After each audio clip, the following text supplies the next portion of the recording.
at the Emmy Awards this year. What show is going to get the last laugh as Best Comedy Series?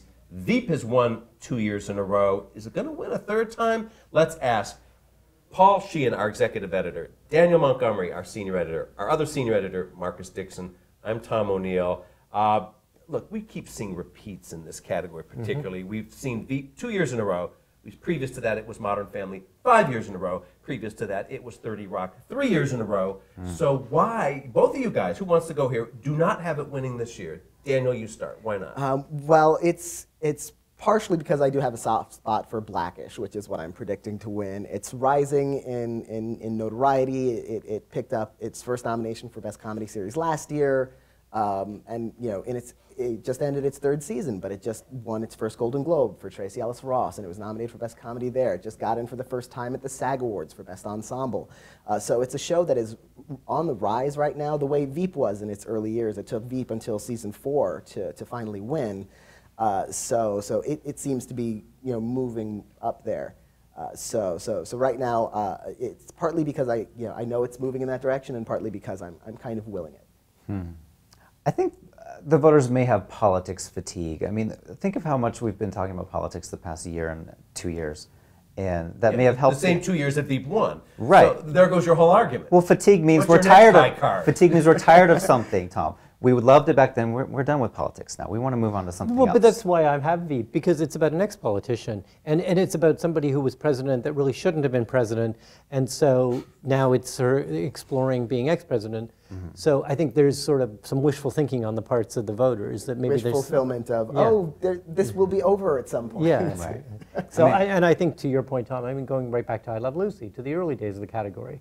In more than 65 years, and there are 33 shows that won repeatedly. So I think Veep will be, will continue the streak. Silicon Valley, I think, could actually win. Does anyone else here think that's possible? Isn't it the show that keeps getting more nominations every year? That was the Veep trajectory, right? Yeah.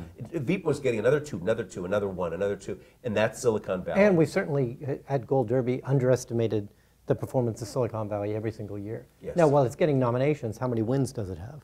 I think only 1 or 2 in the tech races, but it always gets in multiple nominations for writing and directing, and that's something that you really have to look for in drama series and comedy series, because if you don't have one or both of those, chances are you're not going to win. Well, you have to go back to Friends, right? In 2002 was the last comedy to win without a writing or directing nomination, which is why those categories will be so interesting to look at, because we can be kind of sure that Veep and Silicon Valley will be at least nominated once or twice in each category. They dominated those categories last year. But we need to see something like Blackish, which we thought would get nominated for Hope last year, the episode around the police protests. If Blackish does not get writing or directing, will you drop it? I probably will, because this year it has another episode that if it's going to get in, it should get in. It has the episode Lemons, which is all about the Trump election. And we mentioned political fatigue, but this is coming at it from a different viewpoint of people who are fatigued by politics. It's speaking for them.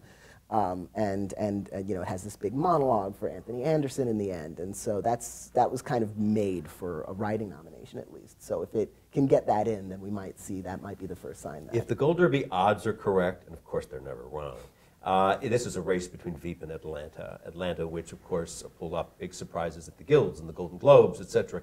Who thinks here it can win, or is anybody predicting it will win? It can win. It's going to get writing and directing, isn't it? Probably for Donald Glover, yeah. It could get acting for Donald Glover and for Brian Tyree Henry. It could get 10 or more nominations. It's a very niche type of show. I don't know if it's the Emmys type of show that they would like. It's about a rapper. It's not about lawyers or doctors or something like that, or politicians. But I think it'll definitely get a nomination. It gets the nomination, and then the consolation prize is he wins one of his other nominations. Okay. Like Master of None last year. Master of None won writing instead of acting or series. And unlike in the drama field where cable TV and streaming have really taken over, network comedies like Modern Family just recently won 5 times in a row, and the only cable network that has ever won it is HBO, which was just 2 shows, Sex and the City and now Veep. So Atlanta on FX, it would be historic for a basic cable show to win. Transparent will be back. Modern Family's never not been nominated here. Master of None was nominated last year, had another great season. There's our 7 right there. Yeah, you're Modern Family. You can drop Modern Family. You think? Yeah, I mean, it was one of the only nominations it got last year. I think That's a good point. Maybe that's out there. An Unbreakable Kimmy Schmidt. I was going to say that is certainly going to be nominated again.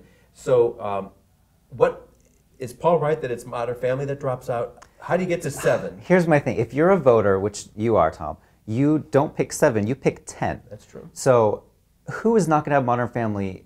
And it's not a ranking either. You just say, check it off, right? What are my Literally 10 favorite check. shows? Everyone watches Modern Family. If not, currently you've watched it in the past. It's a show that you know. And even I, who watch a million shows, I probably couldn't come up with 10 shows. So I would just put Modern Family in there as a placeholder. Which would explain how it got nominated last year Right. up in that category, because that's the entire 24,000, as opposed to the individual categories, acting and producing and writing and directing, which is just branch driven. Let's jump to actress. Julia Louis-Dreyfus has won 5 times in the lead category for Veep. Every single year. Every single year. She's set possibly to break that record for the most wins for Best Lead Actress, I think set by, Candice Bergen. But she also won for New Adventures of Old Christine. She also won for Seinfeld. That brings her up to 7. One more. She's bumping up against, she's tying Cloris Leachman for the most wins in primetime. And guess who else is in this category? Allison Janney, who has moved up from supporting to lead, which is just what she did with The West Wing, and it worked the last time. She's got 7 wins. One more win for her. All of a sudden ties Cloris Leachman. Cloris Leachman has a lot of people to hate here, doesn't she? At least be worried about. Well, right? I mean, Cloris Leachman doesn't have to lose sleep until one of these people wins that daytime Emmy to get them to a total of 9. She has one for 9, and also she could be nominated this year for American Gods. She's good. Yeah. And as Julia will tell you, she also has 2 for producing, so she has true. 9. That's true. She's got those 2. So Very smart on the part of Allison Janney to move up, because the show Mom has morphed. I mean, Anna Faris was kind of the mom when it first started. Allison Janney plays her mother. Yeah. It was a secondary character, but now it's sort of morphed. In a way, they're kind of forgetting about Anna Faris's kids, and now the relationship really is between her and Allison Janney, and it really is. It's a legitimate move up. She's not. It's not category fraud, and she's had some very strong episodes. And Allison Janney, I think another reason that she went supporting in the first place was a lot like when John Cryer did for 2.5 Men. Those were more or less equal. Him and Charlie Sheen had more or less equal roles, but they didn't want to compete against each other.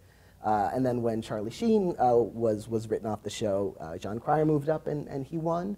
And I think because Anna Faris hasn't gotten that traction in lead actress, that's also another reason that they thought, okay, I think it's time for Allison Janney to move up and potentially win as a lead. I mean, I think everyone was surprised when it happened for The West Wing. I think she was getting out of the way of Stockard Channing in the supporting category when she moved up for The West Wing, and then, she won lead too. Tracy Ellis Ross could win this year. She could, couldn't she? She could, yeah. She won the Golden Globe. She has a lot of goodwill. She gives great speeches when she wins, these very gratifying speeches, and speeches that remind audiences of the historic nature of it. It's been, I believe, 30 or more years since Isabel Sanford. Since Isabel Sanford that a black actress has won. Only black actress to win. Yeah, and it's been, I think it's been 30 years since Felicia Rashad, before Tracy Ellis Ross was nominated last year. Tracy Ellis Ross was the first since Felicia Rashad for The Cosby Show to even be nominated. So, Tracy Ellis Ross has been very aware of that historic level of her candidacy even. That I think it won't be lost on voters either. So that could be something that influences.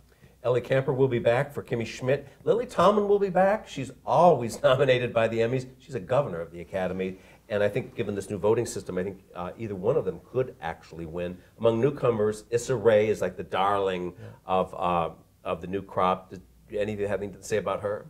I think she gets in. I think it's a little bit like Atlanta in that it's this edgier show, cable show about this African American character, and she creates it and she writes it as well. I think it might have gotten a bit overshadowed in terms of its buzz by Atlanta. A lot of the conversation around that, a lot of the awards attention went to Atlanta. But I think Issa Rae gets into actress, and she might be one of those. Even if the show doesn't get into comedy series, I can see the show getting her in for writing. So yeah, I think she gets in. I don't know if she's going to have enough momentum to win this year. Sarah And then Jessica just- Parker's in the race. Yeah, Divorce. right, and it's interesting because that's sort of kind of just fizzled. Right? What's interesting about that, it's created by a woman named Sharon Horgan, who stars in Catastrophe, a British show that streams on Amazon, and her co-star who created it, Rob Delaney, got nominated last year for writing. And I could actually see Sharon Horgan getting in over Sarah Jessica, for Catastrophe, because it was a great season. To your point, it was only 6 episodes, so people could watch it quite easily in a couple of hours. Carrie Fisher's in it, their last TV appearance. And there's another British show that streams on Amazon called Fleabag. And again, That's Phoebe Waller-Bridge, and who creates it and stars in it, another 6 episodes. One or the other of them I could see getting nominated. Okay. Forget what we think. What do you think? Make your predictions at Gold Derby. Do it now.